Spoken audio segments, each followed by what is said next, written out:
હા મેઘરાજા બોલો. શું બોલે? બોલવા જેવું કઈ રેવા દીધું હોય તો બોલે ને.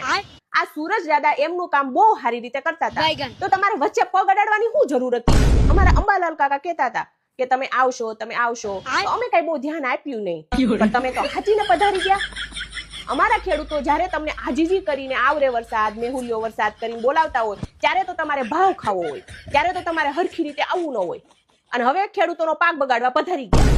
તમારા ટાઈમ ટેબલ પ્રમાણે આવો કઈ, અને તમારા દેવી દેવતાઓના જે ઝઘડા ચાલતા હોય તમે ઉપર પતાવો. અમને અહીંયા હેરાન કરવા શું કામ આવો છો? હવે અમને એ નથી સમજાતું કે અમારે એસી ફિટ કરાવવું કે તાડપત્રીની છત્રી લેવા જાવી. ઈ બધી વાત બાજુમાં રહેવા દો. મેઇન ઇમ્પોર્ટન્ટ ખાવાનું કામ છે અમારા ગુજરાતીઓનું. એ નથી સમજાતું કે અમારે આઈસ્ક્રીમ ખાવો કે પછી અમારે ભજીયા ખાવા. હવે આખી કેરીના ભજીયા બનાવી તો થાય અમને. તો તમે શાંતિ રાખો અને તમે તમારા ટાઈમે આવો મેઘરાજા. એવું ગમે ત્યારે ન આવી જાઓ.